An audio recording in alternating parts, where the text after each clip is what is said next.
Hello, everybody, and welcome to the Sportcat Daily Gazette. Happy Monday. Good morning, good afternoon, good evening to you in whatever part of the world you are in right now. I hope you're having a great one. It's Monday, April 28th. Well, at least on the East Coast it is. All right, so we encourage everybody. We're live on Yerg's Radio, Rainbow Radio, and Radio X in Australia down under. We encourage you to come over and see me coming live to you from my mom's attic in East Tennessee. And welcome, Wendell, Chris. You can join the chat if you come over to the Para Are Normal Guys. Para Are Normal, 3 words, guys, spelled with a Z. And you can find us over here. We've already got our chat warming up here. Chris is here. Wendell is here. He said he shot somebody last night. So I'm guessing he's coming to us from an undisclosed location. So, all right. Now I think he's telling me there was someone shot in where he is. All right. Well, we'll get to the bottom of that in just a minute. As you know, we have a daily show Monday through Friday from 1 o'clock till 3 o'clock Eastern time, where we go over things like, well, pretty much why you live today. Most podcasts talk about, oh, the world's going to end today. Well, we're a little happier and peppier over here. We talk about the adults are in charge and why you're alive today. So we'll kick off today. We'll see what today is all about. Today is Global Pay It Forward Day. I've never done that, actually. One of my favorites, National Superhero Day. I'm a Spider-Man fan, if anybody's curious. National Bravehearts Day. Let's explore that one a little bit. I'm not familiar with that one. Let's see.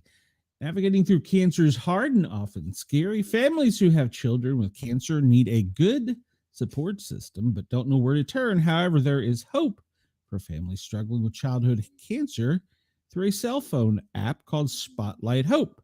It's a free app that provides local resources, financial help, and transportation. It also provides connection with other families who are experiencing similar situations. And observing National Bravehearts Day, you can spread the word and Spotlight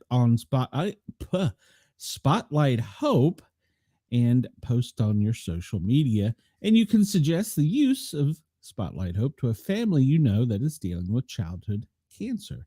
Yes, that's a good idea. We need to do that. So I encourage everybody to do that. Find that app and use that app. National Blueberry Pie Day.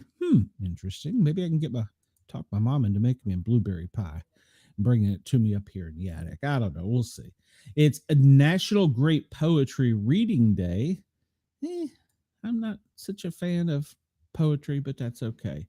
And let's see. That's it for today. And what is Wendell saying? It was half a block from his house, but he doesn't know any details. Wendell, you need to get a scanner. That's what you need to get, a scanner. You can find out all the stuff on a scanner, usually, unless they're encrypted. So let's see what today is. Well, they're talking on this site about National Superhero Day, which is always a good thing because it's my favorite. Biological Clock Day. What's that about? Let's explore that one. It's celebrated every April 28th to raise awareness about the circadian rhythm, its impact on our sleep, wake cycle, and our body system, our mood. Yeah, sleep affects that. And they want you to, hold on a minute. Did you know that we practiced segmented sleep in medieval times before the invention of the electric bulb? It reduced sleeping hours to 6 hours. The biological clock is linked with the circadian rhythm, a 24-hour cycle, part of our internal clock that carries out essential functions and process, such as regulating the sleep-wake cycle. All right, so it's interesting. All right, well, apparently this started way back in the 19th century, and they go on to talk about how to observe it. Well, learn about your biological clock. Take sleep more serious. I have a story about sleep, actually. Share your knowledge of the biological clock. And then some interesting facts. 1/3 of your sleep goes to sleeping. And that's 1/3 of your life goes to sleeping. Dreams also come in black and white. Now, I want to cover that. Dreams do come in black and white, but some people dream in color. And I had we'll call it a life altering experience. I'll leave it at that. And from that point forward, I started dreaming in colors. Dreams don't last, they are stored in your short term memory. So within 5 minutes of waking up, we forget 90% of what we've dreamed about. And I have learned that if you wake up and immediately start writing about your dream, it brings a lot of it out. Um, Sleep deprivation kills. Yes, yes, yes. As a paramedic firefighter, I can attest to that because I am still making up on lost sleep. And when you lose sleep, you feel more pain. That is correct. That is correct. It's vital to our overall health. It increases our productivity and it improves social interaction. Okay, they're saying it because it can lead to issues like depression and a reduction in our ability to control our emotions and behavior. All right, well, so that is today, National Biological Clock Day. You should learn about your sleep patterns. And I was joking with Ross over the weekend that I had somehow injured my ankle while sleeping, and I could bear it was a little sore on Saturday, but Sunday, yesterday, I could barely move my right ankle. And I was like, what the hell have I done in my sleep? Because I knew I hadn't hit it or kicked it or done anything to it. And I noticed there's a sting mark. So apparently in my sleep, I was stung by something because yesterday it was swollen up about the size of a tangerine. I couldn't move it. It was hot to the touch. So I don't know. We'll see. I've got some medicine on it and we'll see what happens. But yeah, sleep is important, but you can also get bit in your sleep. All right. So today is also Clean Comedy Day. I'm a fan of that, but yeah, sometimes it's good to hear a little Carlin. We talked about Global Pay It Forward and Global Poetry, Great Poetry Reading Day. Oh, and it's Kiss Your Mate Day. Well, I'm in East Tennessee, so I'm going to have to find a mate. So Mrs. Sportcat is in Atlanta. She's probably kissing her mate. I don't know what she's doing. She's at work, hard at work. And once again, it's National Blueberry Pie Day. Maybe I'll be able to talk my mom into make me a blueberry tie. Braveheart Day, National Cubicle Day. Okay.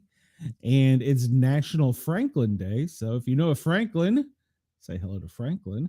It's National Occupational Safe and Health Day. Ooh, OSHA Day. Yeah, no, no, not a fan. Workers' Memorial Day is April 28th. World Day for Safety and Health at Work. All right. And April 28th is Big Ed's birthday. And Melanie Martinez's birthday. So I don't know who Big Ed is. I should have followed that story. Let's see what else is going on in the world today in today's world history. Let me catch up in the chat here. It says my clock stopped working. Yes, my clock did stop working fire EMS because yeah. Chris said I also had a life-altering dream in color. It definitely does happen. Yes, it is. And he also says, I wouldn't rule out Andy trying to send a message to lay off his messages with the sting. Windows says, I need to send him some Franklins. You're talking to the wrong guy. All right. So today in world history, in 1611, the establishment of Pontifical and Royal Universities of Santo Tomas, the Catholic University of the Philippines, the oldest university in Asia and the largest Catholic university in the world. In 1770, British Captain James Cook, aboard the HMS Endeavour, first lands in Australia at Botany Bay. In 1789, Fletcher Christian leads a mutiny on the HMS Bounty against his captain, William Bligh, in the South Pacific. And in 1910, the first night air flight by Claude Graham White takes place in England. 1977, first commercial flight across the Pacific is operated by Pan Am. Now, did I say 77? 37. 1937, the first commercial flight across the Pacific is operated by Pan Am. 1977, Andreas Bieder and members of the terrorist group Red Army Faction, sounds like a metal gang, are jailed for life after a trial lasting nearly 2 years in Germany. And in 1928, RCA and GE installed their three test television sets in it's in New York, and allowing trials of inventor E.F.W. Alexander's first home television receivers. A poor and unsteady 1.5 square inch picture is received from a radio transmitter. Has anybody ever owned a TV that's 1.5 square inches? I think the smallest one I ever owned was for a car, and I think it was like 2x2. It was black and white, by the way. 1965, My Name is Barbara. Barbara Streisand's first television special appeared on CBS. Oh, wow, 2 years before my birth. 1940, Glenn Miller records the song Pennsylvania 6, 5000 in New York City. In 1887, Europe's first motoring competition is won by Marquis de Dion on a steam power quad cycle built by French toy maker and engineer Georges Boutin. The French newspaper La Valtesalapia, and I probably pronounced that wrong, organized the test, and Boutin was the only participant. So how is it a competition if you're the only participant?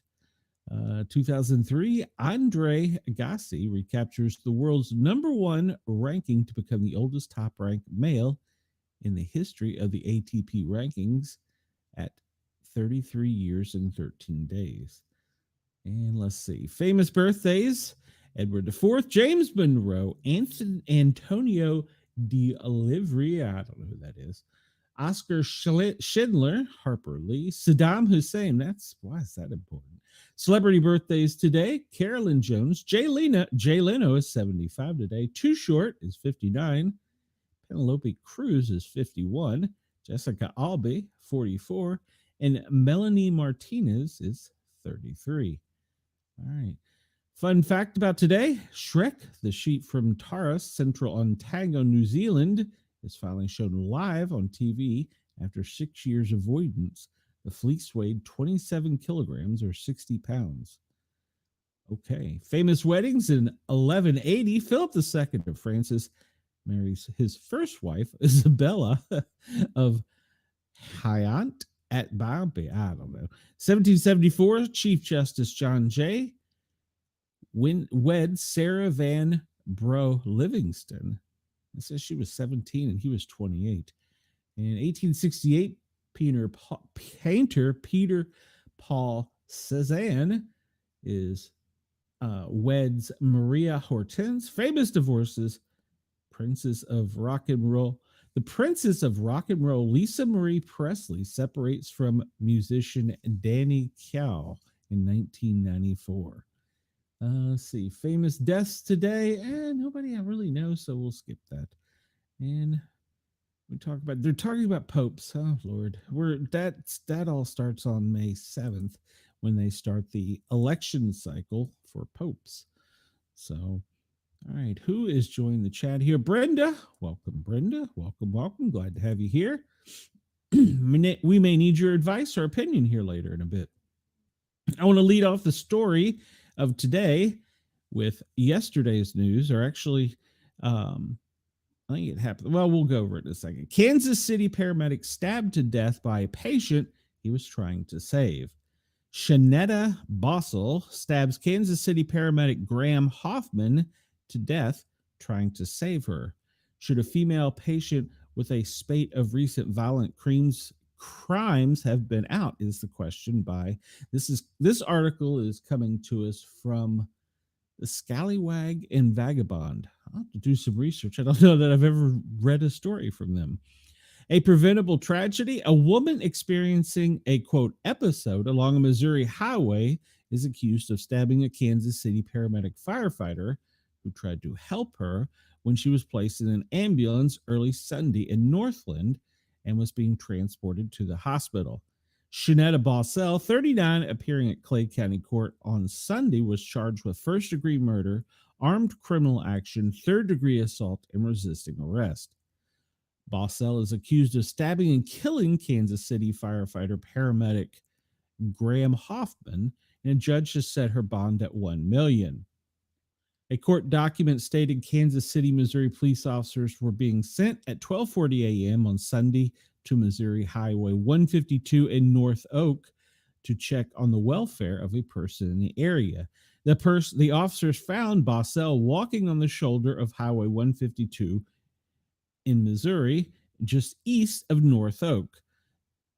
Trafficway, the court document cited, according to KSHB. Police ordered an ambulance be sent to their scene because she had a laceration to a finger that was bleeding heavily.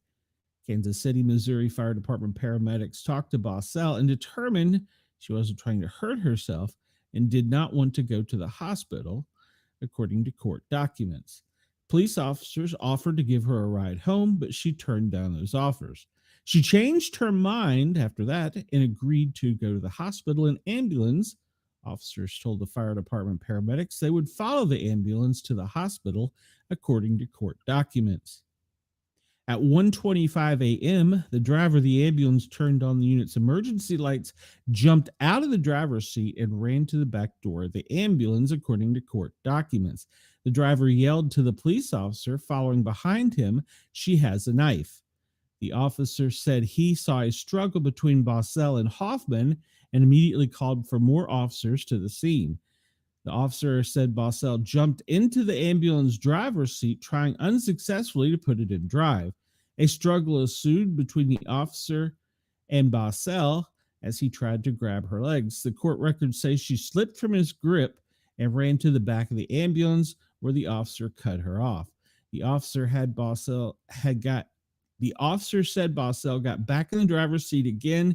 He pulled his weapon and grabbed her with his other hand, causing both of them to fall.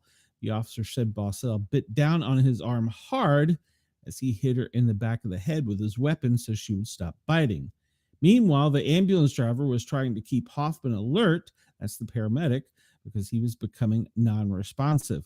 More officers arrived to the scene and detained Bossell.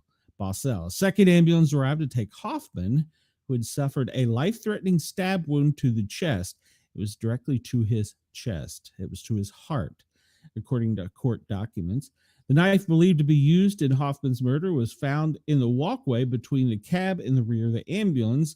Hoffman, leading up to his death, had been with Kansas City Fire for 3 years. Something else to be noted, he was working an overtime shift to help his family. A few days prior to the stabbing, Kansas City, Missouri police officers arrested Bossell on Wednesday, April 23rd, after she bit a police officer several times as he tried to arrest her. She was charged with second-degree assault, resisting arrest. In that incident, she posted bond and was released. Within a day of release, Bossell, who had seemingly been on a trajectory of violence, see the report below, would be charged with the murder of a public service employee. A few weeks before the April 23rd incident, she was issued citation on 31st of March for rear-ending another car and leaving the scene of a hit and run. A criminal history check done at this time of the arrest finds she had no felonies and no records. And then there were these comments on the web that caught the author's attention. And should Shanetta Bossell should have never been released on bond. This is an entirely preventable death and senseless crime. And so, you mean earlier this week, as in 4 days, when she bit the officer multiple times, why was she not given a full psych evaluation before being released?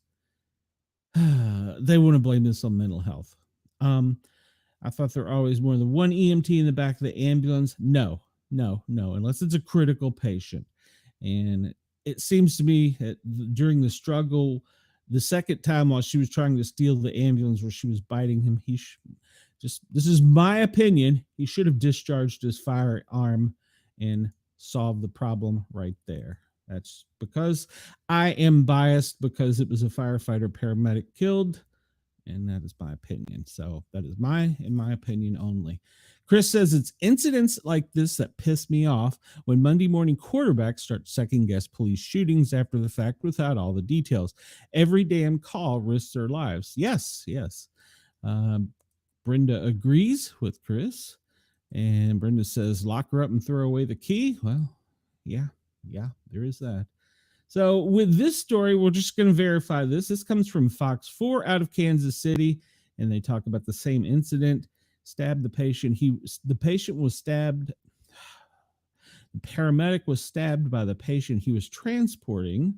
According to Kansas City police, just before 1 a.m., they were dispatched to North Oak Traffic Way in 152 on a, quote, routine medical call. There is no routine medical call. And the call was for a welfare check after a woman was seen walking westbound. When emergency responders arrived, they reportedly took the woman in the ambulance. But while en route to the hospital, the woman stabbed the paramedic firefighter, later identified as firefighter paramedic Graham Hoffman, in the chest with an edged weapon or sharp object. His partner stopped to help take the woman into custody, but was also assaulted by the patient. Both firefighters were taken to the hospital, and Hoffman received life-threatening injuries and succumbed to his injuries shortly thereafter. Let's see. He was 29 years, had served with Kansas City Fire since 2022, and he usually worked out of the fire station 42, but was working an overtime shift Sunday morning. He shouldn't have even been there. At this time, the suspect, Shanita Bossell, or however you pronounce it, is in custody, being charged with first-degree murder, armed criminal action, assault, resisting arrest, being held on $1 million bond. And you can see this fine citizen right here in this photograph.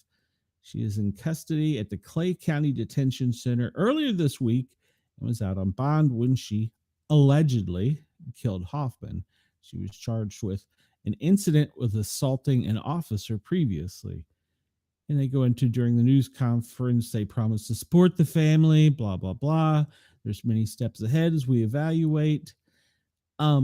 This could happen anytime, any Sunday, anywhere in the United States. And I say this because I've worked in 3 states and had close calls in those 3 states.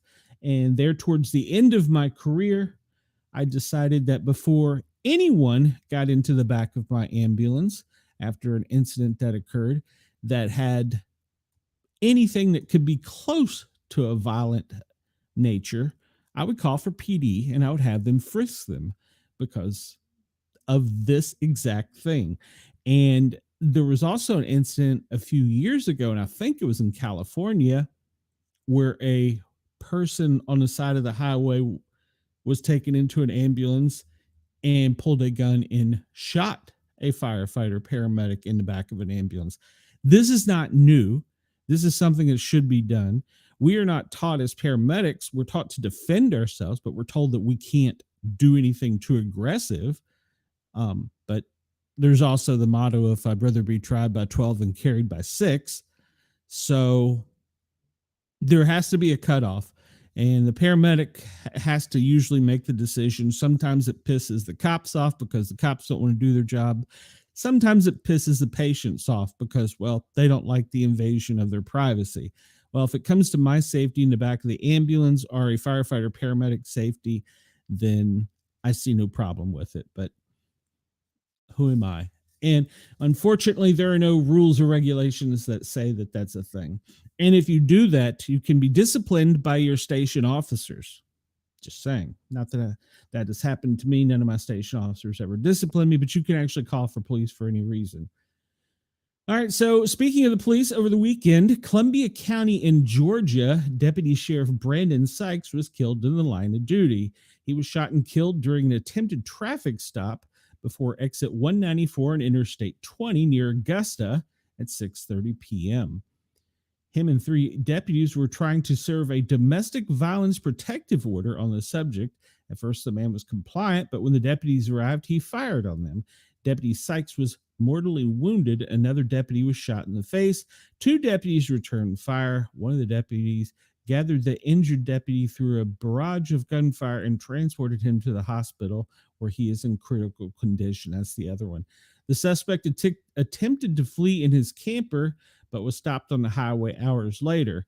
Drones found the suspect dead inside his camper with pipe bombs, pipe bombs, and drug paraphernalia.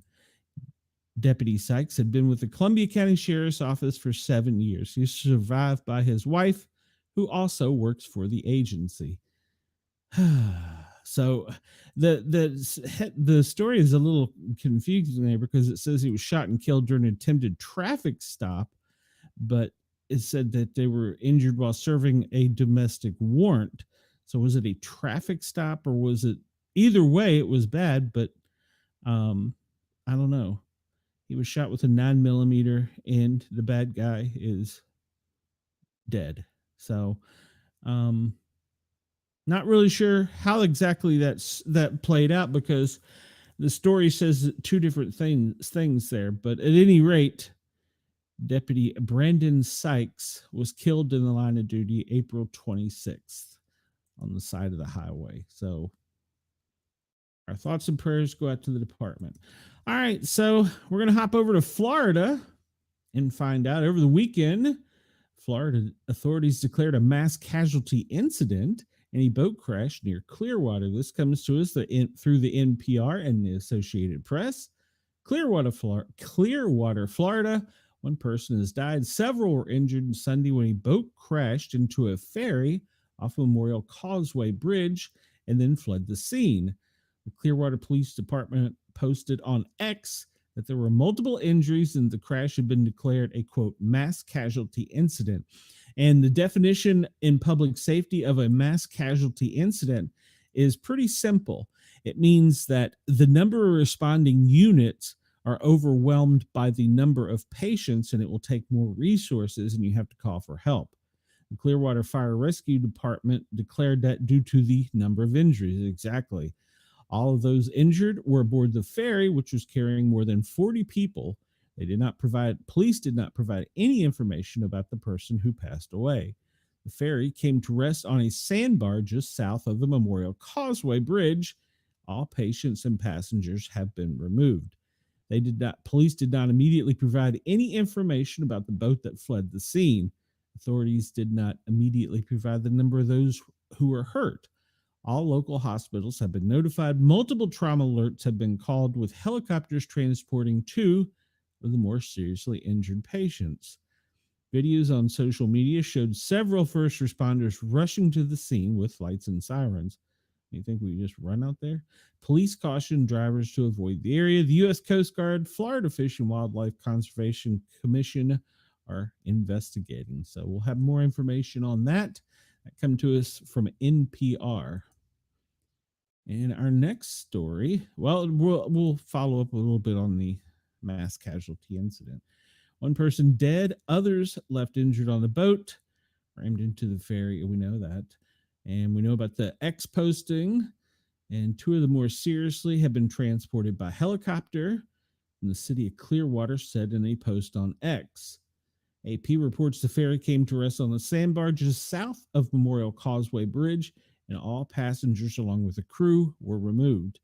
And they didn't provide information about the boat that led the scene. And it says pretty much the same thing. The vessel was in an accident Sunday, but declined to provide further information, citing the ongoing investigation. The boat that fled the scene has now been identified by another law enforcement agency, and an investigation is underway. All right. That comes to us from Breitbart, which is just following up on the previous story. This comes to us from a source that I don't use often. Let's see what Chris says. Maybe it was initially a traffic stop and the warrant popped on checking his info and they tried to serve it. Could be. Because, that story was a little confusing. So this story comes to us from Simple Flying. Bomb threat. This is also in Florida. Bomb threat forces Allegiant Air passengers to evacuate an Airbus 320 in Florida. Bomb threats on passenger airliners are treated with a sense of urgency, often resulting in emergency landings, evacuations, and eventually disruptions in services as well as travelers' plans. Something similar happened when a cabin crew member found a bomb threat inside the lavatory bathroom of the Allegiant airplane that was preparing to depart St. Pete Clearwater International Airport in Florida for the Cincinnati Northern Kentucky International Airport. On April 25, an Allegiant Airbus 320 was on its final preparations to depart from St. Petersburg International Airport, headed to Cincinnati, North Kentucky, when a bomb threat forced it to remain on the ground. The aircraft was operating flight G4 2006 with a scheduled departure time of 15:59, which is 3:59, and an arrival of 18:11, which is what, say 6:11. However, it wasn't until several hours later that the Airbus got the clearance from authorities to leave the airport. Fox 19 reports the flight originated in Cincinnati and was supposed to head back after a brief stopover. However, one of the flight attendants found a, quote, very explicit bomb threat on a note in the bathroom on the bathroom door and informed the pilot immediately. The captain then decided to stop the plane and evacuate the passengers. The report quotes a statement by Legion Air. The aircraft was inspected by law enforcement. The issue is determined to be a non-credible and normal operations have resumed. We apologize for the inconvenience this caused our passengers, but please know all decisions were made with the safety of our passengers and the crew members in mind. Passengers who were affected should have received an email from Allegiant. If they did not, they should reach out to our customer care via phone or social media. For the disruption to their travel plans, we will issue an itinerary of $200 in cash compensation through Panuver, never heard of that, our online payment distribution platforms, and vouchers off for 100 future travels. In a broader threat, it seems that the intention of the threat was to disrupt more than just the flight in question. According to the officials dealing with the matter, the nature of the threat was broad and not limited to just one plane, and included all of Allegiant's planes at St. Pete Clearwater International Airport. As such, security officials have secured all the planes that were on the ground at the airport, as well as those arriving. This affected the airport's overall operations, as officials had to get all passengers off all planes and suspend operations temporarily until the entire situation was assessed. According to Fox 19 Local, Pinellas County Sheriff Bob Geltry spoke about the passengers affected and said, "You've got to feel for these people who just came to the airport to get on a flight, to go about their business. To say it was a disruption and say it was a mess is a, quote, understatement." Legionnaire pretty much dominates St. Pete Clearwater International Airport when it comes to flight operations, according to Circium, an aviation analytics company. And the only other carrier with scheduled operations out of this airport is Sun Country Airlines, which currently only connects it with Minneapolis St. Paul. The following data about the number of flights is okay. So they have 826 departures. Well, no, that was in April. Yeah, 826 departures. And yeah, that's crazy. So recent bomb threats. There have been a few bomb threats to airplanes in recent weeks and months, resulting in operational disruptions. On April 23rd, in Alaskan Airlines, Bomber E-175 was preparing for departure to Seattle from Seattle-Tacoma Airport to Redmond Municipal Airport in Oregon when a joke made, you can't make a joke, made by one of the passengers delayed the operations. One of the passengers made the comment, quote, "I finally got the bomb in." Jesus, why would you do that? Why would you do that? One of the passengers made the comment, and I quote, "I finally got the bomb in," prompting the evacuation of the plane. The pilot was alerted. Police were called. The threat was determined to be unfounded. Due to an abundance of caution, the aircraft was deplaned and searched and cleared for travel. In March, a New York JFK-bound Air India flight originating in Mumbai had to turn around after a note was found in the bathroom that said there is a bomb on the flight. Security agency eventually found the threat to be a hoax. And please, if you travel, do not make bomb jokes. Do not that. Why would you even think to do that? Good Lord, people sometimes are crazy.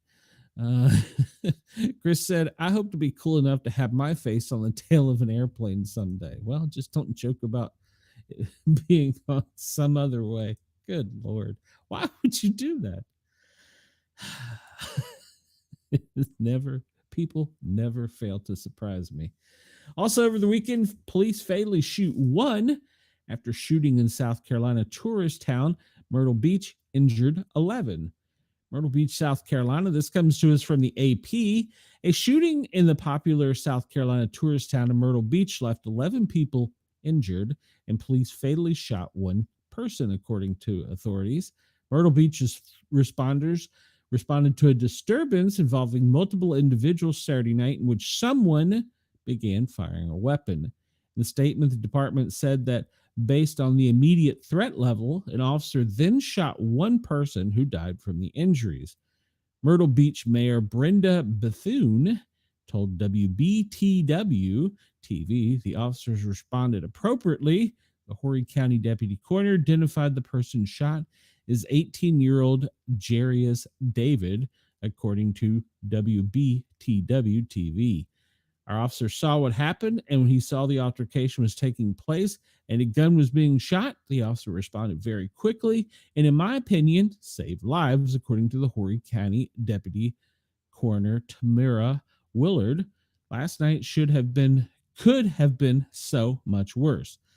A telephone message left with the Myrtle Beach Police Department was referred to the South Carolina Law Enforcement Division that is investigating it. That comes to us from the AP, and that was over the weekend in Myrtle Beach. 11 people shot, one person killed fatally by the police. Well, he probably aimed a gun at the officers. That usually it turns out to be a bad thing. Okay, some other Brenda says I didn't do it. Some other newspapers. Well, let's just start it this way. Axios was at the White House and was recorded. Well, let's just go into it. This comes to us from the New York Post. Reporter rips Biden administration and media at White House Correspondents' Dinner over a, quote, cover-up of ex-presidential's mental decline. Now, this article comes to us from the New York Post. Beltway reporters were forced to reckon with their coverage of Joe Biden's mental decline at the White House Correspondents' Dinner after honoring a maverick reporter who worked to expose the president's problems despite pushbacks. Star Axios reporter Alex Thompson tore into the Biden administration, fellow journalists, after receiving the Aldo Beckman Award for overall excellence Saturday for his coverage of Biden's age and acuity at the time when other media outlets were just turning a blind eye. President Biden's decline and its cover-up by the people around him is a reminder that every White House, regardless of its party, is capable of deception, Thompson said. Thompson said that everyone is responsible. They're taking a little bit of the blame. But being the truth, this is his quote, but being truth tellers also means telling the truth about ourselves. We, myself included, at least this is the reporter talking, missed a lot of this story, and some people trust us less because of it. Well, that's why we're more popular now. We bear some responsibility for the faith in the media being at such lows. Yes, the media does. The media bears some responsibility for the faith of believing in being low. It's pretty much a known thing. Thompson was a rare, deeply sourced reporter who frequently wrote about the links that the Biden White House went through to accommodate the elderly president, 82, before the disastrous presidential debate last June forced the media to finally own up to the problem. Includes pieces about the top White House aide around Biden privately believing that the then president was slipping and how they tried to keep his decline under wraps. I say this as a reporter still talking because acknowledging errors builds trust and being defensive about them further erodes it. He reflected, we should have done better. That's his words. I believe our mission is vital in a world where people are struggling to figure out what's true and people with powers are not telling the truth, he added. I also believe that his association has been and will be and is and will continue to be critical to that mission. Thompson is slated to release a book titled The Original Sin, President Biden's Decline. It's a cover up and his disastrous choice to run again, with CNN Jake Tapper on May 20th, which does a deep dive into the 46th president's mental cognitive issues. In a stark departure from past White House correspondents' dinners, this year's meals did not feature a headliner comedian. They canceled its plans to have late night host Amber Ruffin provide entertainment after she wanted to rip into the Trump administration as a, quote, bunch of murderers. Tension at the White House correspondents and the dinner in the White House are high. President Trump's team has been influencing the selection of White House pool reporters that get access to the White House events. And they show a picture of the New York Post headline that says, "He said what? How now we know why they keep him hidden." This is apparently a older New York Post headline, front page. And usually the White House correspondence is exclusively the ones making the decisions about who's going to be the top one, but they took the comedian out. Trump and his top lieutenants skipped the dinner, which is usually attended by the sitting presidents. White House correspondence President Eugene Daniels acknowledged the friction with the White House. "We journalists are a lot of things. We're competitive and pushy. We are impatient, and sometimes we think we know everything," Daniels said. "What we are not is the opposition. We are not, there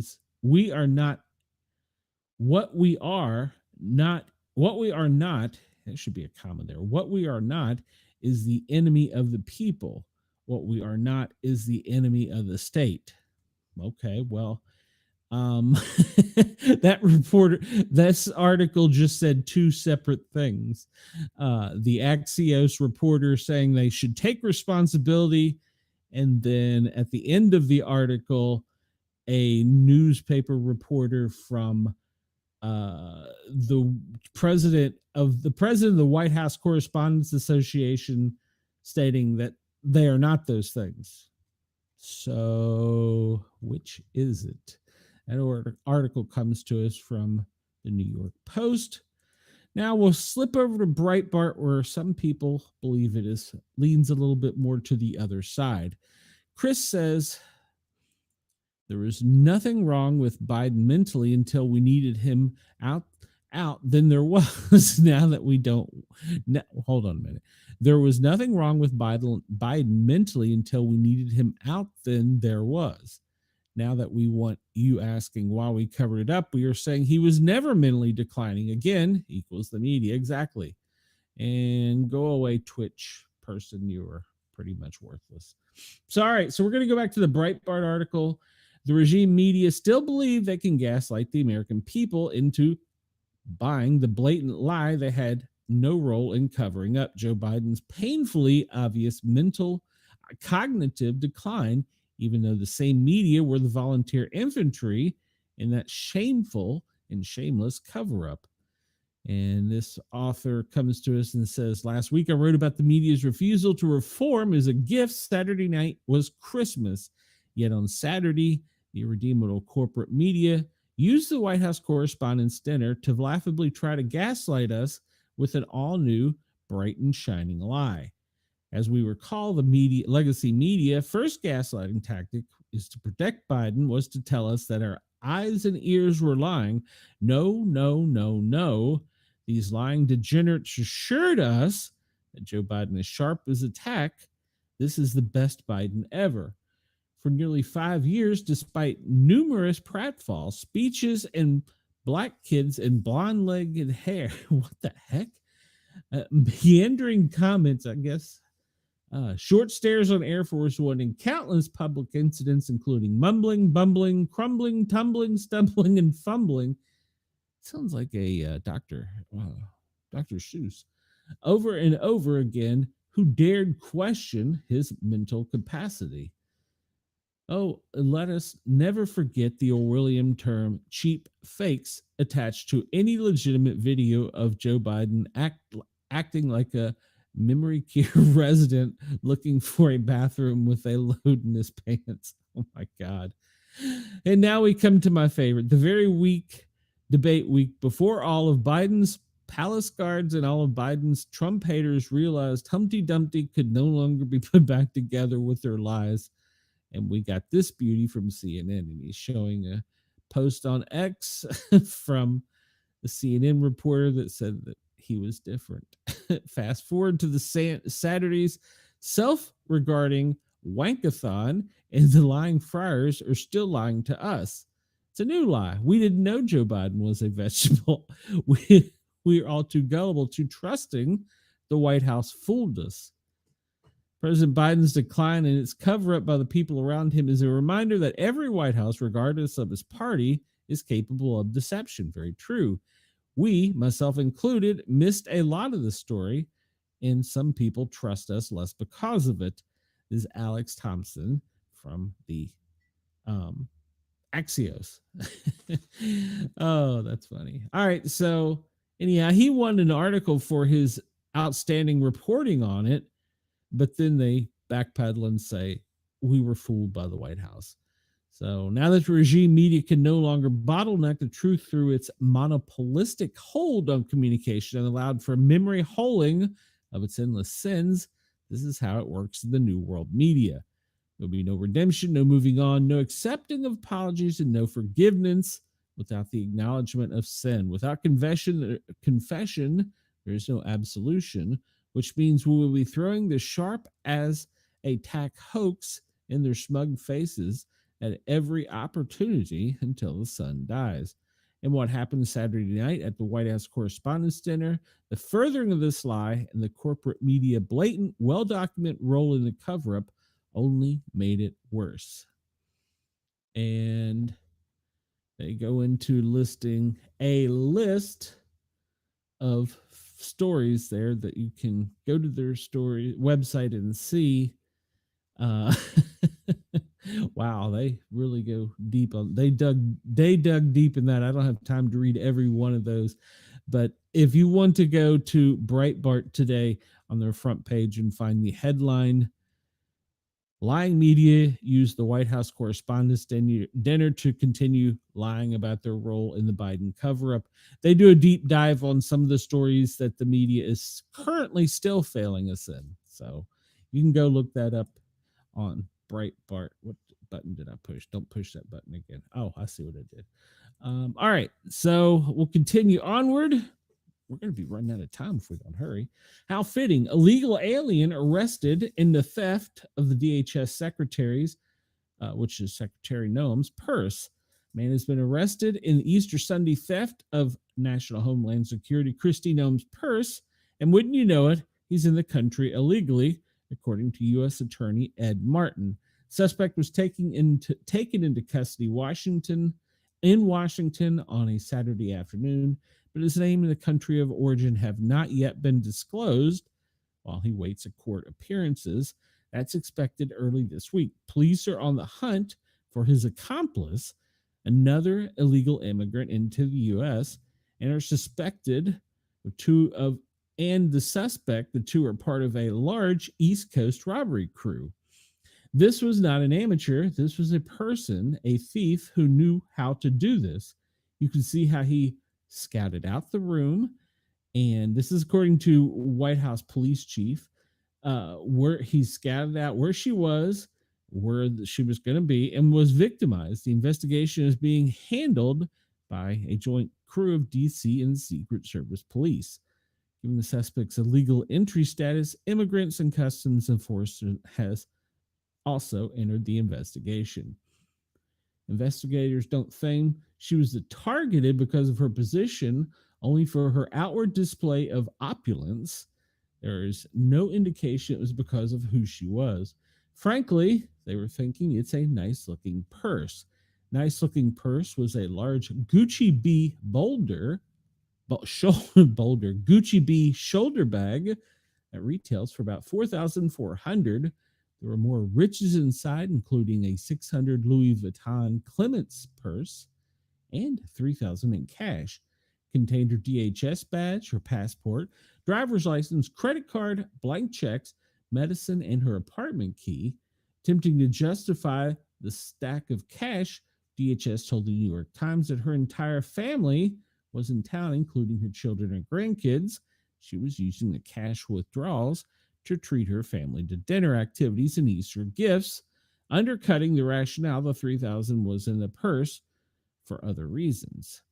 So I guess she had to get her family to suck up and pay the bill.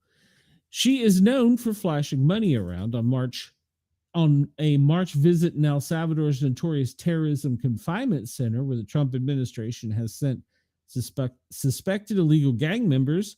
She wore a $50,000 Rolex Daytona watch. And she is a financial planner. He must cringe at her consumption, in which her disproportionate to her $1.1 million net worth. $50,000 watch. Who wears a $50,000 watch? Chris says cheap fakes plus Russian disinformation plus conspiracy theories, all things we didn't like. Correct. And Brenda says, who the hell spends that much money on a bag? Agreed. So the theft is the latest in a long-going series of Secret Service failures. And the article goes on here about how he maneuvered close to the chair and basically used his foot to nudge her handbag towards her. A few minutes later, he picked it up, tucked it inside his jacket, and walked out the door down the street. Well, they say that he will not be preying on American citizens anymore. President Trump direction us is we charge these folks that are here illegally, prosecute them, and deport them when need be. So, as soon as that can happen, we'll tell you. What I can tell you is he will not be back on the streets in the U.S. of A. That comes to us from Zero Hedge, and Breitbart also covers it, but it's a little bit of a slanted one. But they go over the same thing, that they arrested an illegal alien that took her purse. Of course, she was apparently flashing a watch and a purse and cash, and this guy just made his way towards her, not knowing who she was, apparently. And he's in custody. And apparently there's a large robbery group in the area that are also, they're rounding them up as well. Her Secret Service was on the scene when the bag was swiped, according to NBC Chicago. Let's see. 3 days before Noam's handbag was stolen, another woman eating with her own family in a nearby eatery had her purse taken in a similar manner, according to records. NBC News has discovered similarity in the two incidents after requesting reports of thefts in the neighborhood from the D.C. Metropolitan Police Department. So what they're proving there is that she wasn't targeted per se because of who she was. She was targeted because, well, she had flaunting a lot of cash.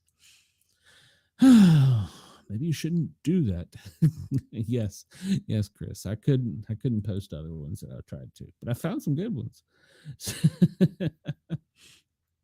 All right, this comes to us from Axios again. Morning headline scoop: Trump staff puts immigrants' mugshots on White House lawns. Now, if you're not familiar with this roadway that they're picturing here, and by the way, it's top of the hour. Thank you to Rainbow X Radio in Australia. Good morning to you. And thank you to Yerg's Radio and Rainbow Radio for allowing us to tickle your ears. If you'd like to come over and see the visual of, well, me broadcasting live from a mom's attic with a face made for radio, come over to the Paranormal, 3 words, and Guys with a Z. I'll explain later how we got that name if you're interested, because we have an exciting announcement about that. But at any rate, we're going to get back and cover this real quick. We've got a few more news stories, and then we're going to get into what we do daily. This is also from Axios. So if you're looking at these pictures and you don't know where they are, the media has a certain way that they enter the White House grounds, and they have along one of those pathways set up little tents. Tents isn't the right word.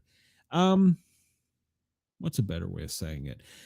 They have basically a 10 by 10 square where they set up a little canopy, and put 3 sidewalls on it. And that is where, whenever you see them saying reporting live with their microphone holding up there from the White House grounds, that is where they're standing, whatever their little 10 by 10 designated area is.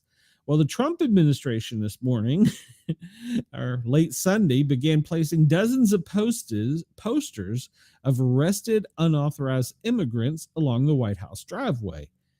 It's a provocative, sure to be controversial move aimed at highlighting President Trump's immigration crackdown as his 100th day in office approaches.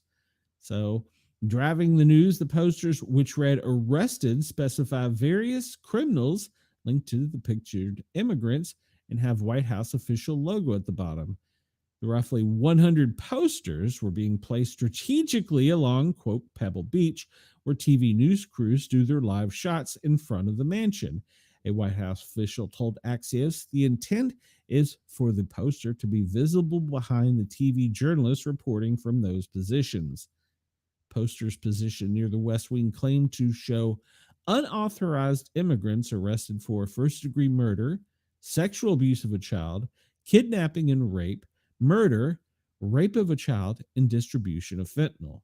Others claim to show people charged with sexual assault of minors, sexual contact with a child, and lewd acts in front of a child. The posters describe the arrestees as, quote, illegal aliens. Their names and precise legal statuses, however, are not included.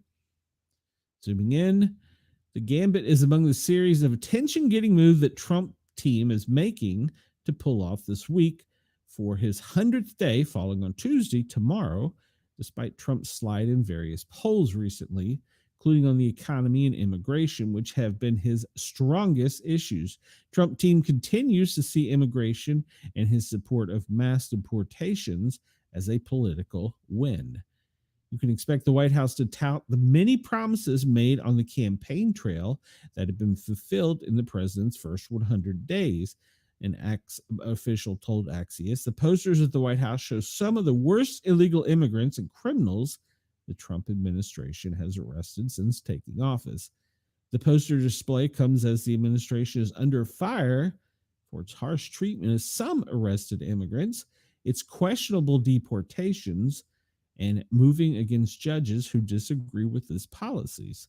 Homeland Security Kristi Noem previewed Trump's 100-day PR blitz on Friday with a post on X. If you're here illegally and you break the law, we will hunt you down, arrest you, and lock you up.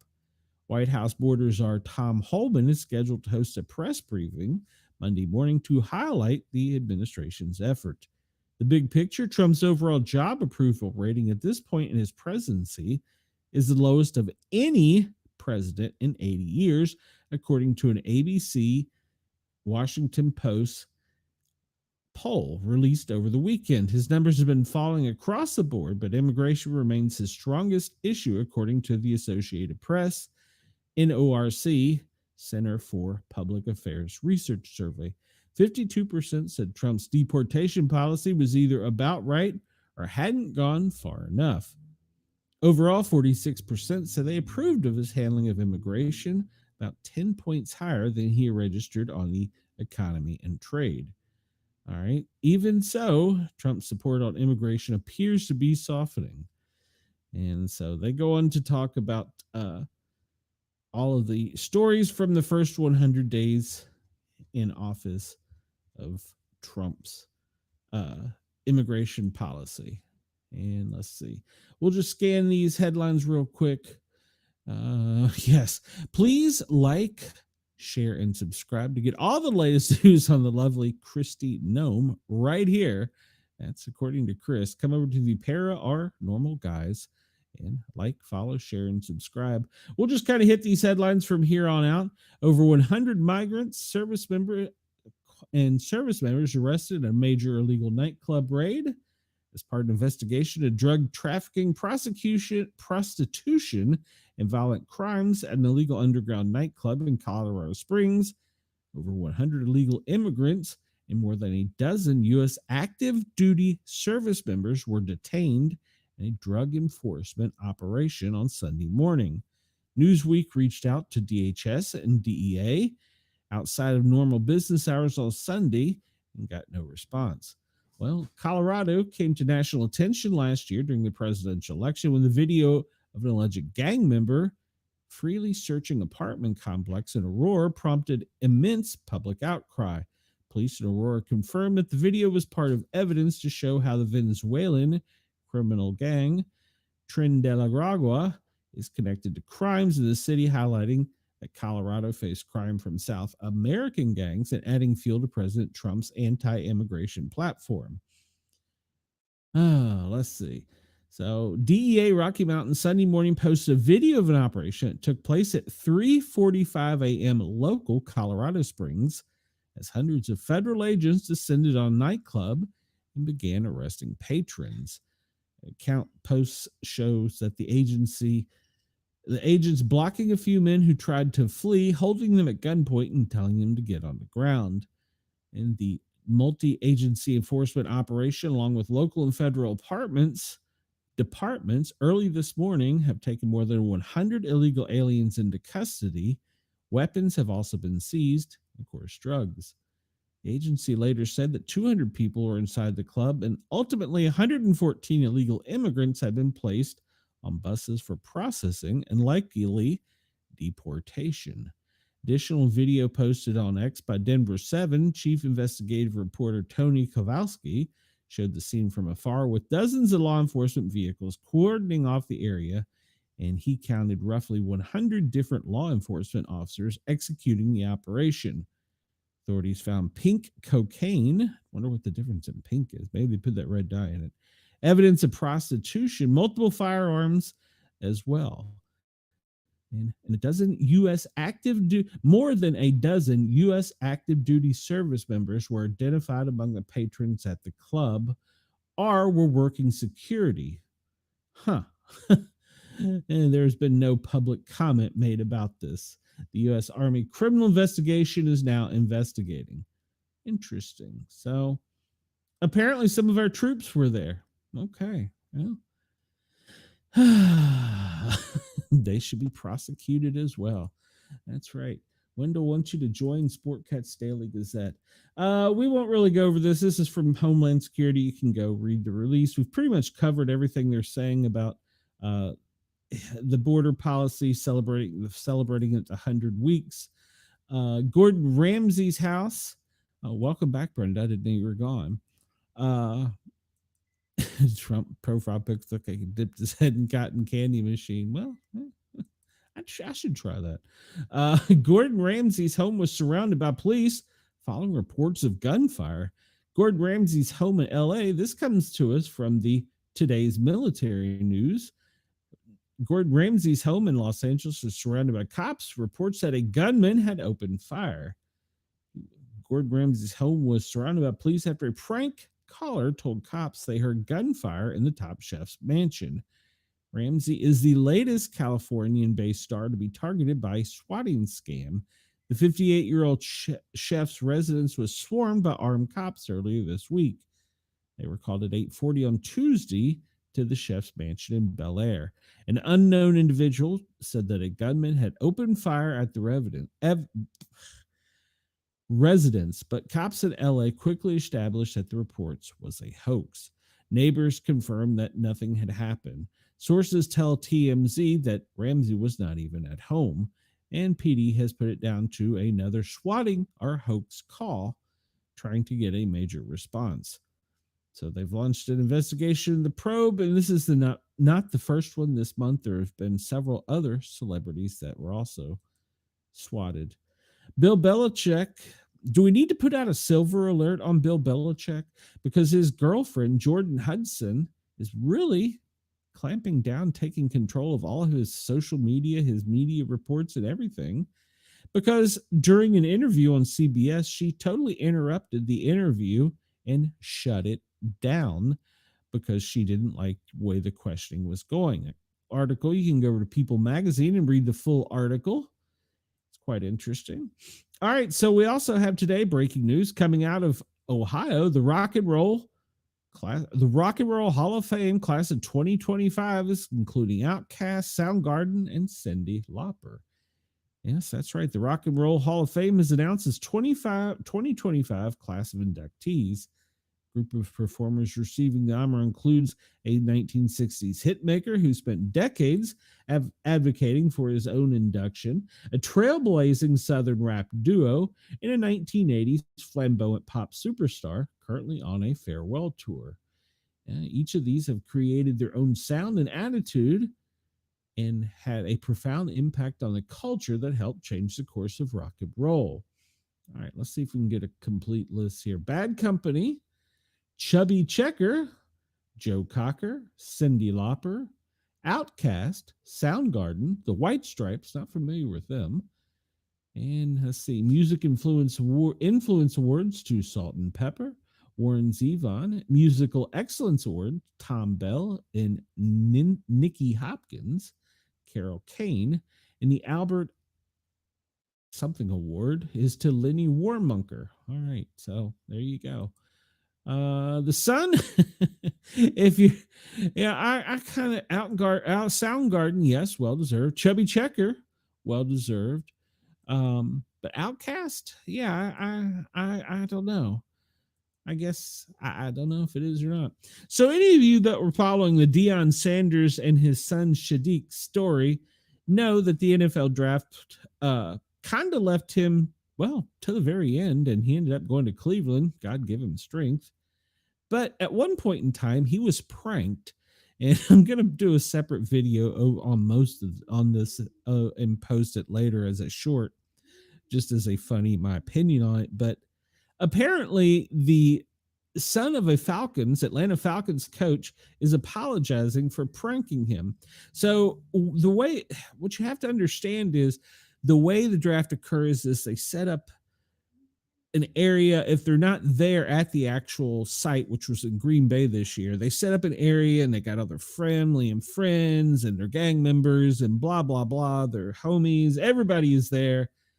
And they get a phone call and it's the coach and it's like, hey, you welcome to the team. Well, apparently the son of an Atlanta Falcons coach pranked Shedeur Sanders, telling him he was with the New Orleans Saints and that they were about to be picked. And right before the announcement was made, he told him on the phone, yeah, you're going to have to wait a little bit longer, and hung up on him. And of course, this played out live. There's a lot of controversy and back and forth. They claim that the coach should be fired, which may end up actually happening. They're saying that it should be investigated as a hate crime. It was a prank. A kid made a prank phone call. It was a national prank phone call. He got busted. It was a joke. Give it up.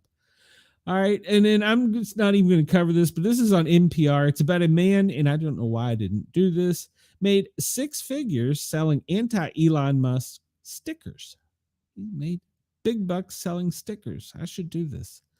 And coming up on May 4th, the Disney store is already starting to show signs of their drops for clothing. And one of them is a Boba Fett jersey and a Grogu plushie. I may have to get the Grogu plushie for the grandson. Boba Fett baseball jersey is kind of cool, so check that out. And we won't even go on to this. This is the weekly schedule for the House and the Senate. All right, so let's go into what we normally do, and that is we talk about all things in the president's daily briefing. Let's see. Wendell says he'd never heard of most of them, talking about the Rock and Roll Hall of Fame.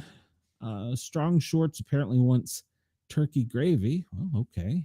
Usually have sausage gravy, but that's okay. Chris says white children or pro football coaches should not be allowed to have cell phones anymore. That's right. Cut them off. All right. So for those of you that don't know what we do normally here, like I said earlier, there's a lot of prepper and podcasts out there that talk about how you're going to die, why we're going to die. Today's the day. World War III is coming. They're going to declare martial law, put us all in jail. Yeah, well, we don't do that. She says that Strong Shorts says she needs tech support. Okay. All right. So I don't have any support I can give you, Strong Shorts.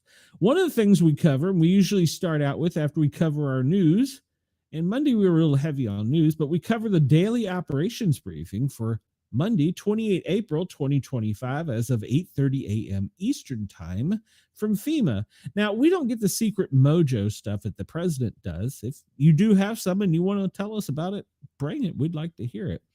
So today, their national current operations are monitoring ongoing situations, severe thunderstorms in the central U.S., and the hazards, severe weather from the southern plains to the Great Lakes. And we're worried again about critical fire weather in the Southwest. No new declarations of disaster have been declared since Friday.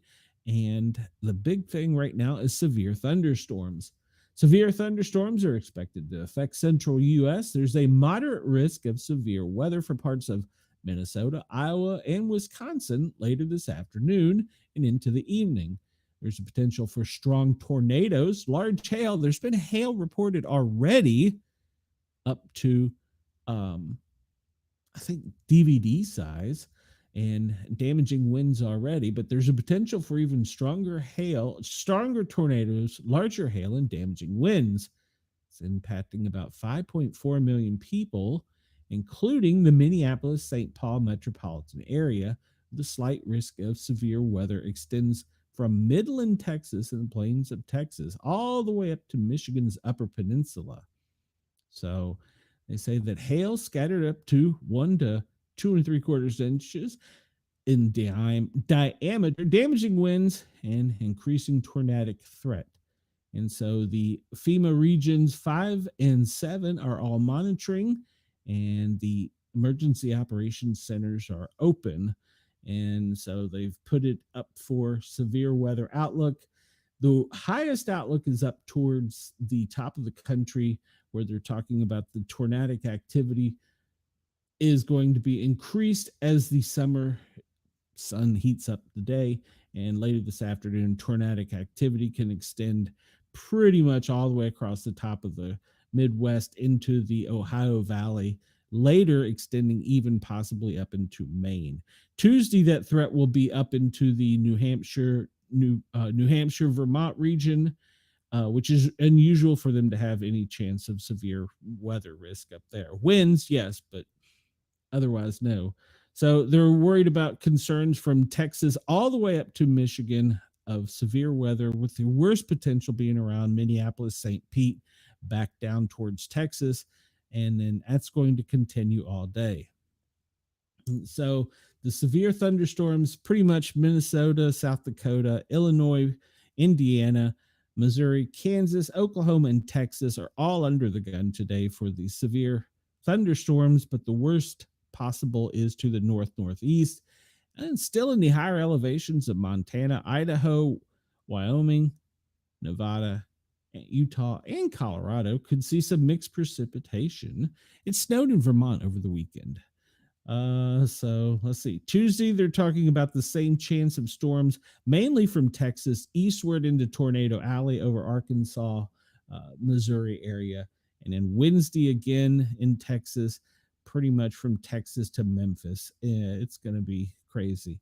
Expecting serious rainfall if you're in the southeast portion of Texas down to the Gulf of America, extending up through Tornado Alley into pretty much West Memphis, Illinois, West Virginia area.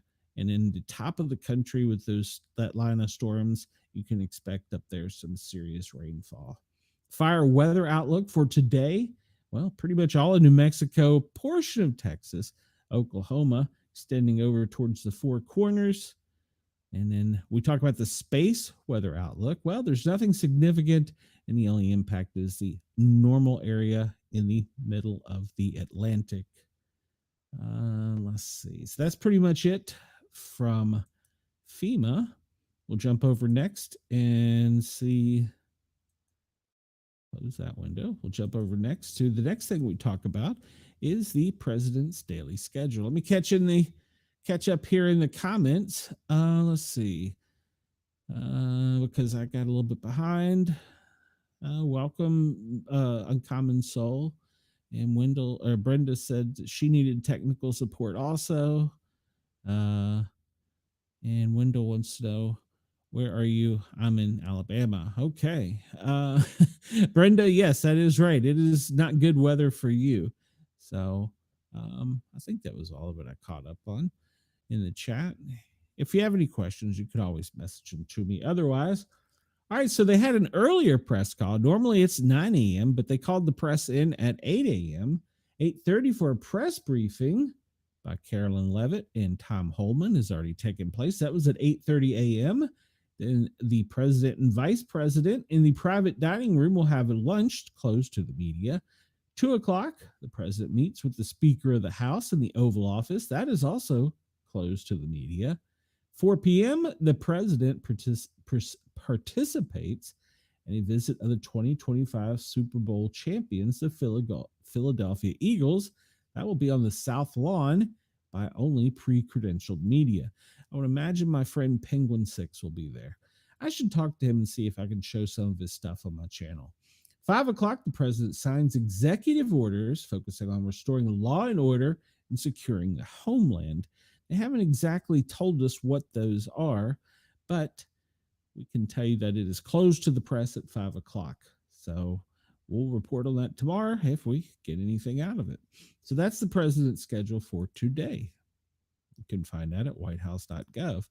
We'll hit the national briefing from the National Weather Service, just in case something has changed, but it pretty much looks like it's always, they try and be pretty consistent with the FEMA briefing, pretty much from Texas, Oklahoma, Kansas, Missouri, Iowa, Illinois, Wisconsin, up into the Great Lakes, maybe even as far into Canada.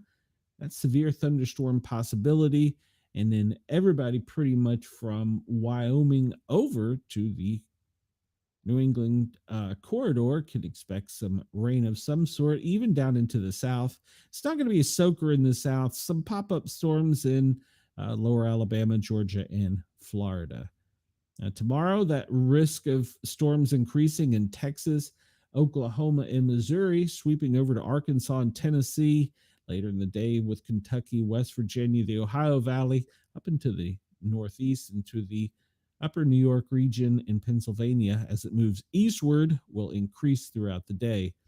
Wednesday, we still see the heavy rain flash flooding in Missouri, Oklahoma, and Kansas, and then in Texas as well. But in Texas, they can expect severe, possible tornadic outbreaks again. So Texas is under the gun and not really getting a break. I apologize to you if you're in Texas. The tropical forecast, nothing currently on the Atlantic or in the Pacific. There is nothing yet recorded. One they've been keeping an eye on in the Atlantic just kind of went away, so that's good. We talked about the fire weather. We don't need to know about the drought because it's pretty much the same as it was last Friday. That map hasn't been updated. All right, let's go to Zoom Earth here, and we'll see the current satellite over Australia. It looks to be a pretty cloudy day over most of Australia. And we'll go to live radar, and we see that pretty much only the northern coast up around Darwin is where the rain is. Maybe a little bit of rains down towards Sydney and the Gold Coast. Nothing serious. And the only really intense precipitation is up around Darwin, and it's going to be at the coastline, so it won't even be that much. Currently in West Australia, Perth 58, Canberra 72, Port Hedland 76, Broome 78, Darwin 78, Dreamt down to Alice Springs, mild 58, and 50 down in the southern coast, and in Melbourne 58, 49 in Canberra, 63 in Sydney, and it's starting to warm up. Brisbane 61, 57 in Rockhampton, 63 in Mackay, and Cairns 68. And we'll move this and we'll go over to the United States and see what the current temperatures are in the U.S. And we see right now, currently, Tampa is the hot spot again at 90. And if you jump up to Washington, D.C., 72. Go up towards Vermont is 62.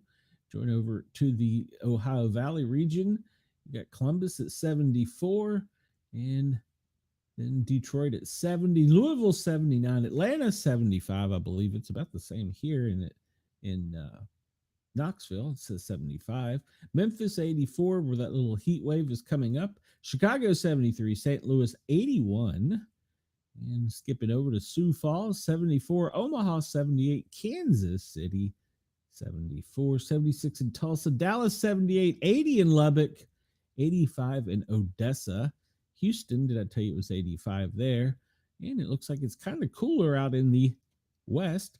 In Seattle, it's 53. Medford, Oregon, 55. Down in Northern California, it's in the high 50s. Fresno, 63. LA is currently 65. Salt Lake, you're 49. Denver, you're 62. And if you're in Vegas, it's at 71.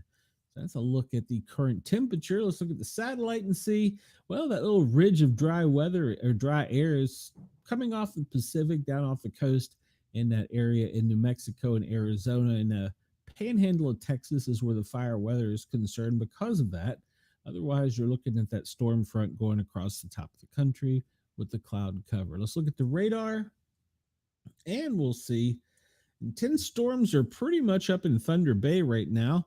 The only most intense ones are to the east of Bismarck and right up there on the top of Michigan at the Canadian border. And let's see here. The precipitation amounts of most significance will be up in Wisconsin and Michigan today, extending down into Bismarck and Rapid City.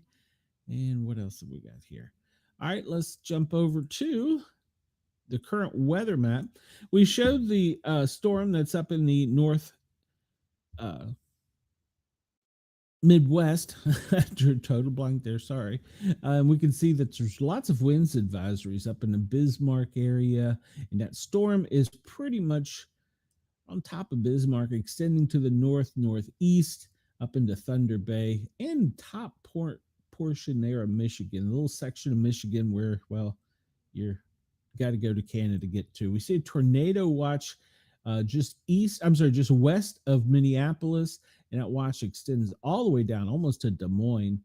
And we see the potential for red flag in New Mexico, as well as Oklahoma, part of Texas. All that's actually going down to the border with a flood watch in Oklahoma City. Let's see. We'll go over and see what the current warnings are.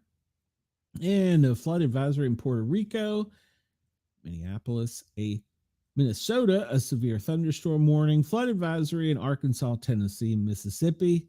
And there you go. There you have it, everybody. Breaking news.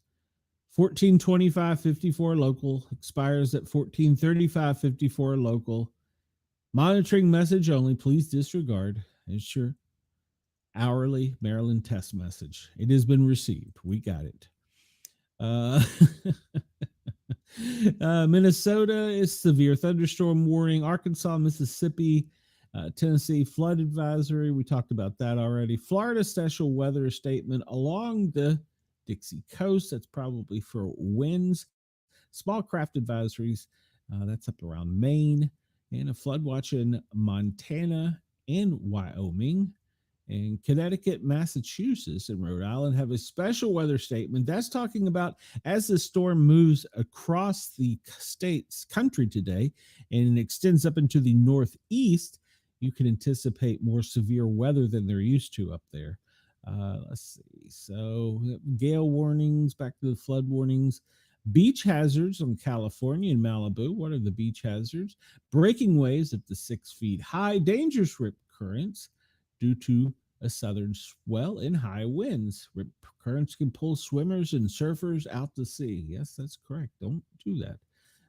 Flood advisories in Puerto Rico. They'll probably lose power in Puerto Rico. Iowa, Minnesota, South Dakota, a tornado watch. Let's pull that up. And if you're in the counties of Buena Vista, Cherokee, Clay, Dixon, Lyon, O'Brien, Osceola, Plymouth, Sioux, Cottonwood, and that's in Iowa. Those are areas under tornado watch. And if you're in Minnesota, Jackson, Lincoln, Lyon, Murray, Noble, Pipestone, Rock, Lincoln, and I'm sorry, Rock. And then if you're in South Dakota, Lincoln and Union, those counties are under a tornado watch. All right. So be weather aware. I always encourage you have a weather radio. Be weather aware. You should have a weather radio and a smoke detector. Also encourage you to have a flashlight of some sort nearby at hand at all times, preferably your pocket with a small tool in case you need to, we'll just say, cut your way out. Red flag warnings, we talked about that. Colorado, Kansas, and flood advisory along the coast of Georgia, South Carolina, which was also having rip currents in those same areas. All right, so that's pretty much it. Let's look at the lightning right now. It's 1436 local, so we will make sure we get as much of the weather in as we can. And let me catch up here. Wendell told Brenda to put on her pontoons and her pedals for her propeller. She is a paddle like a riverboat. Oh, mercy. All right, so let's look at where the lightning is right now. First off, there's a small, tiny little cell down at the border, down in Texas. Nothing really to be concerned about. You jump up into the Midwest, and we see around Sioux Falls and to the east and to the north, there's a pretty significant cell right now. That's extending almost all the way over to St. Cloud and then back up again into, where is this? Uh, this is Michigan. No, this is Minnesota, up west of Duluth. That strong area between Fargo and Duluth is where the most intense area of electrical activity. Then again, over on the Michigan side, that little section up there, the top mitt, that's a little area that's between Canada and the U.S. is where that storm is right now. So keep an eye on that. Be weather aware.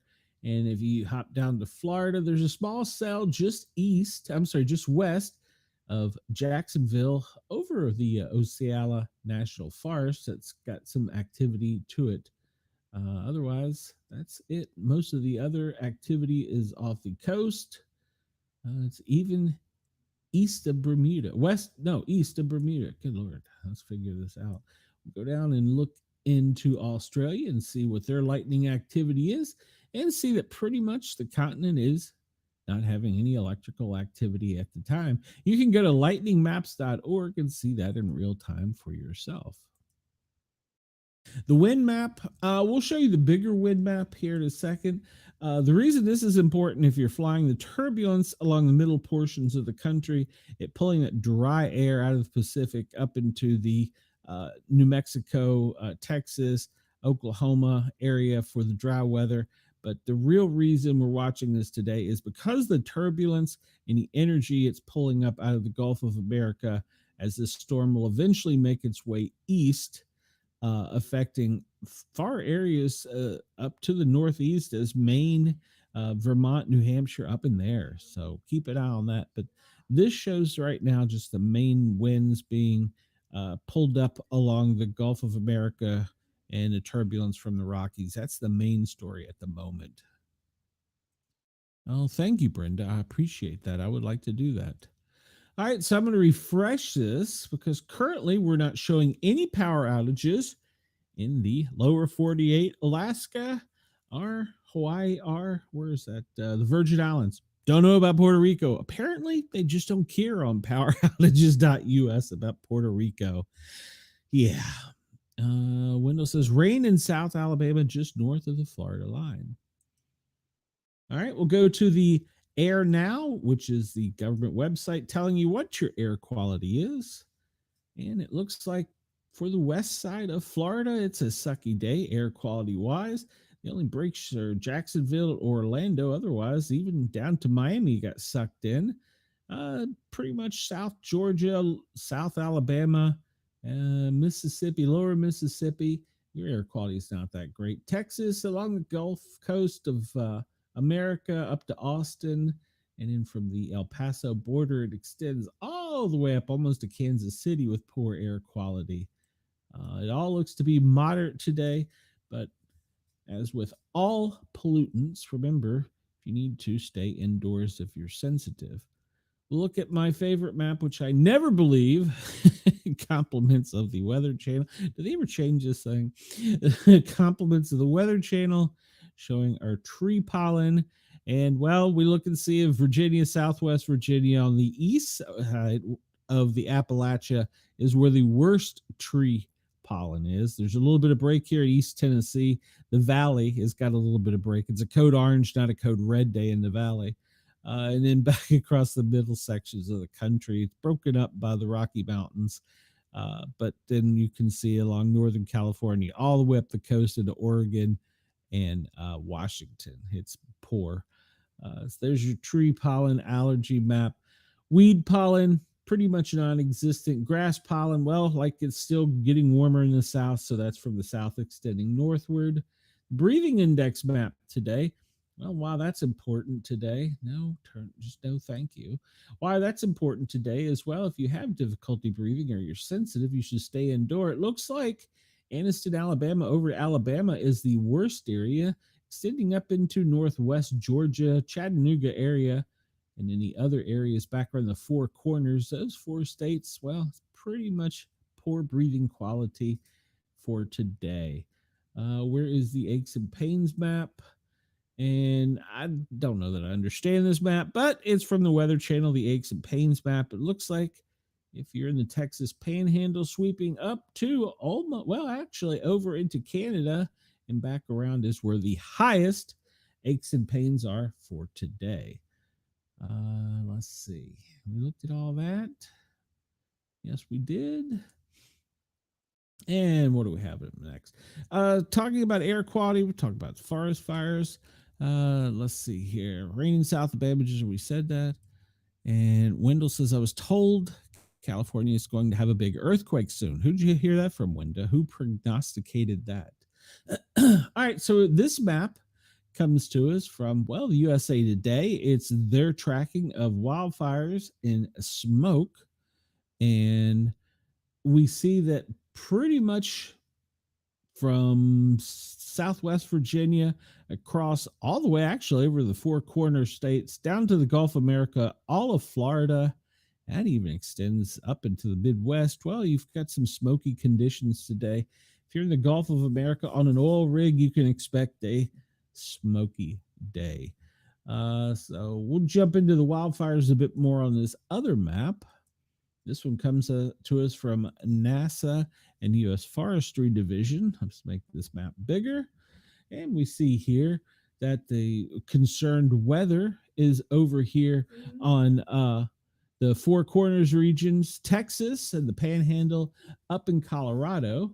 And then we see that there's been some fire outbreaks over on the west side of the Appalachia up into the Kentucky, Tennessee, Appalachian border and West Virginia in the Allegheny Mountains. They're also concerned, and this is probably up in the tip top of that mitt of Michigan, where they've put a fire weather warning. That's probably due to the lightning activity that's now and expected throughout the day. So that's why they probably went ahead and put that as a fire weather watch area. We can see that pretty much in the Smoky Mountains on the east side, they're still working to contain those fires, much smaller than they had been, however, and they're still working in North Carolina to fight those fires. Down the Panhandles, there's been some fire outbreaks in the juniper swamp that they're working on, but they're not very large, but they're still working to control them. Over towards Deltona and Curry Island in Florida, they've had a small outbreak, but that one should be pretty much under control. Back down in the Everglades, we're worried about it again. There's another forest fire in the Everglades that they are battling at this time. We'll see on the flight aware map where they've put up borders not to fly around it while they're doing the aerial operations. Up in Pennsylvania, in the Allegheny Mountains on the east side, Chambersburg, Packerton, back over towards Allentown. A couple fires that aren't very big, but they're working to contain them. New Jersey, God love them, they are still working to contain that Jones Road fire. It's almost contained. We've had another outbreak up into Connecticut along the coastline. Um, One thing that they have been talking about in recent news headlines is people are actually starting these fires. So keep an eye out. Not only be weather aware, but see something, say something. Let's see. What do we have? Brenda says, Wendell, I have heard that for years. Don't hold your breath. Well, yeah, I've heard that too. And Wendell says it was in someone's dreams that they say comes true often. All right. And Brenda wants to know. She probably wants to get him on the show. She should. I encourage that. All right. So this map includes all of the aforementioned map. You have your smoke, your air quality, your fires, and your pollutants. It's mixed together with a source of AI and the current wind conditions, and it shows you exactly in real time where the pollutants are, how they're moving, and you can see all the maps we talked about and the actual wind currents. Looks to be pretty much the winds are pushing it off of the coast into the Atlantic in the northeastern section, but get down into mid-Atlantic and it's actually pulling them down and southward into the Gulf of America, where it's then mixing with a little turbulent air and taking it up through the center of the country up into the up to the east side of the Rocky Mountains. um, and then on the Pacific coast we can see that little bit of front pulling it offshore. And let's see, how's it looking up in Alaska? Nothing really in Alaska. Let's hop down to our friends in Australia and see.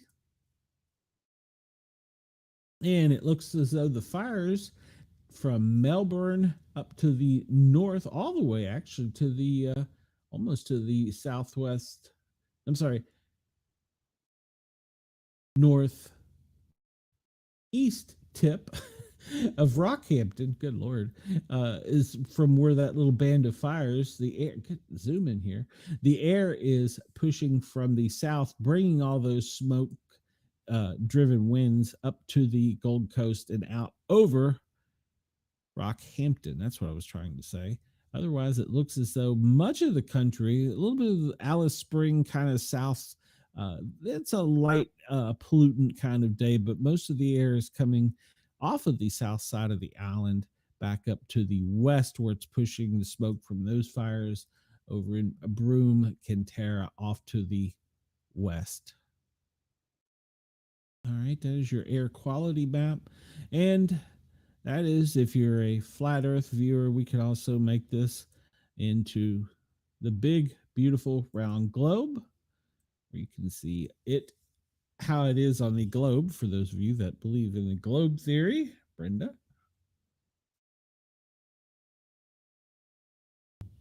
All right, we'll move onward.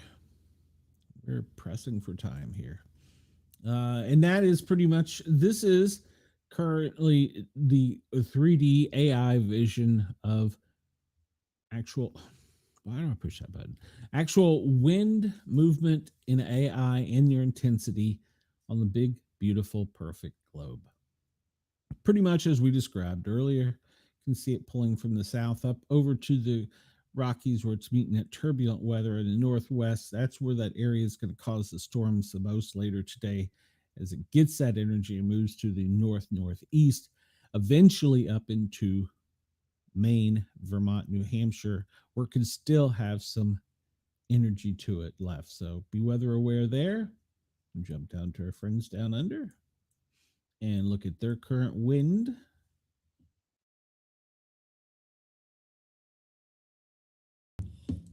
All right, so next we will go to space weather. There is nothing major forecast. Let's see what the aurora is going to do for the next 24 hours.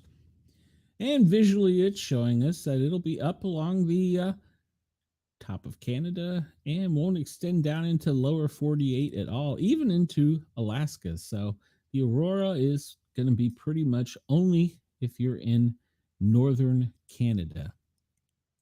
We'll go to the latest earthquakes and refresh it. Tonga, a 4.6. Kimby, Papua, 4.9. Or is that Papa? 2.5 in Indonesia, correct? No, 2.5 northeast of Soda Springs, Idaho. They had a 2.5, a 2.6. Russia had a 4.5. And where is this one? This is Alaska 2.6. Alaska again 2.9. Fiji 4.2. And this one is Nevada, Yarrington, Nevada 2.9. And where is this one? This was in Vancouver 4.4. Don't know where Vancouver is. Chile 4.2. China 4.4. 4.5 in Indonesia. That's the strongest, I believe. Except, well, no, the one in Russia was also 4.5. And then 4.6 in Japan, 4.7 in China, 4.6 in Indonesia, and 5.0 in Alaska. And that was at what time? It was at 22:34 Universal Coordinated Time, and it's currently 6:51. So that was almost 12 hours ago. And that's pretty much it for the past 24 hours. We'll look at the earthquake volcanic map, make it larger for everybody to see. And we see 13 hours ago where one earthquake was in Hawaii. The Spur volcano is still active. And we go down here to the Kilauea volcano is still active. And down into the Tonga Islands, there's still some activity. 16 hours ago in the Barbados, they had a 4.3. And over the volcanic area on the coastline of South America has shown some activity, but not major.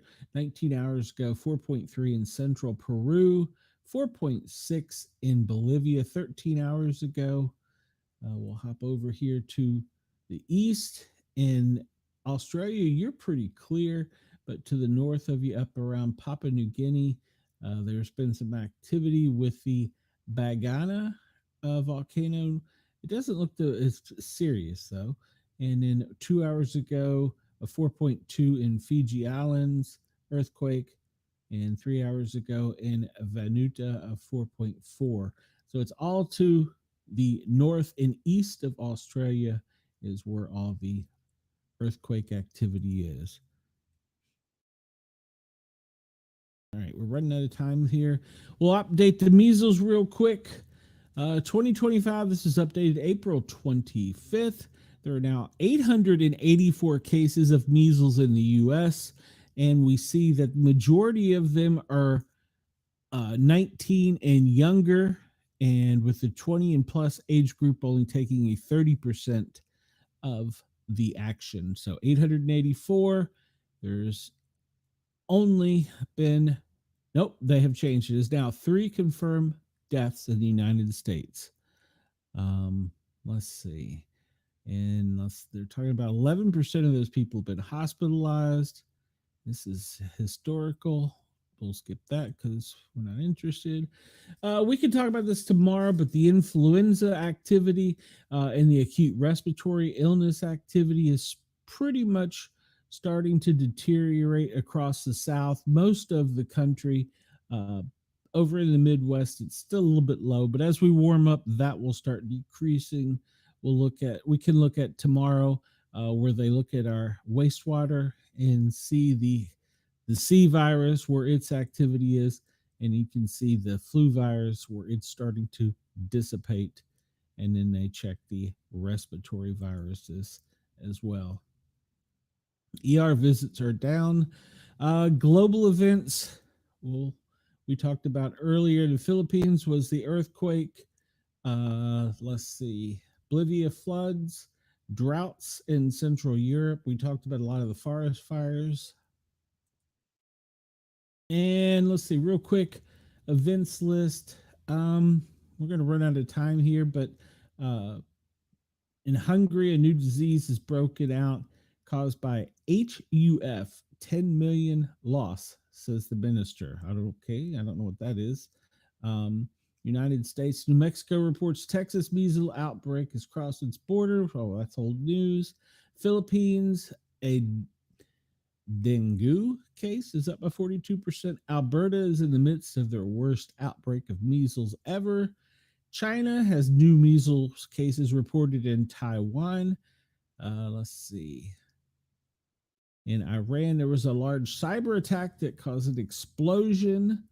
And we talk about local security events. Well, we're still talking about Houthi, Pakistan, Nigeria. Let's see. We'll try and get to a lot of that tomorrow.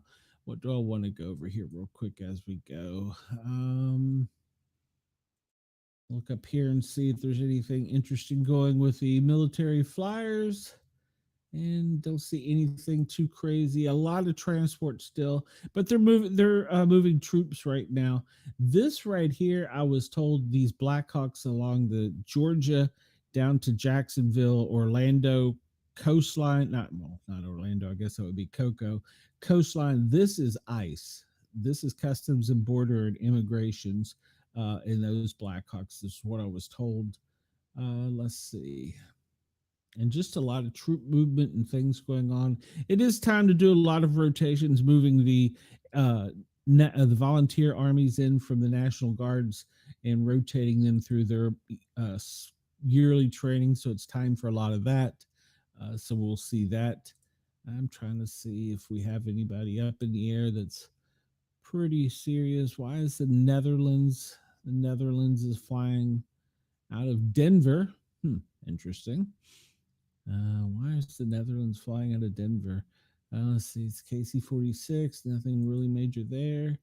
Another KC-46 just out doing flights. A lot of this in Albuquerque is weather related, also some ice relation, but a lot of it is weather related. Look here in the Panhandle. A lot of this is trainer flights. So these are probably are just all trainer flights where they're training fighter pilots. They get to do their training time in. Should be a mid fueler for them somewhere, but I don't see it. And let's see, it's a Coast Guard. San Diego, well, we know that that's probably a lot of ice operations there. They do have some drones up there not really showing along the border, I guess for security reasons. Um, let's see, C-46. That's really all I see. Where are you coming out of Denver? You're another transport. I don't see any. We looked at that one already. It's a Pegasus. Yeah, I don't really see that there's any fighters up right now. Well, here we go. There might be out in the middle of the country. We see a tanker flying routes from Tulsa up to the northeast. So perhaps, maybe, but it's not in its true flight form. So I can't really say. Um, and of course, you always up along this airway on the East Coast from New York South down to Virginia Beach, you always have lots of air traffic that's military, government. I mean, it could be almost anything from moving troops to planes out doing observations. So, and then of course, you have the Blackhawks escorting dignitaries up and down the Potomac. So, nothing really groundbreaking there. We're running out of time. I looked earlier, I didn't see anything on the FAA that jumped out that was kind of crazy or new. Um, that's the bird migration. The balloons, you can go to soundhub.org and take a look at them yourself. There's quite a few of them up over the US and Europe at this time. You can check that out. And then you can go over here to low Earth orbitization and look at all of the satellites above your town right now. That's what it looks like above the USA. And the space station is currently, well, it's been between South America and the African coast. And as we end out the day, because we want to give it over to David Breckmeyer, we take a look at the cyber attacks. And, well, once again, the United States is getting a lot of cyber attacks. So that's nothing unusual. So, but I'm trying to see, attack countries on us are usually from India, Russia, Asia.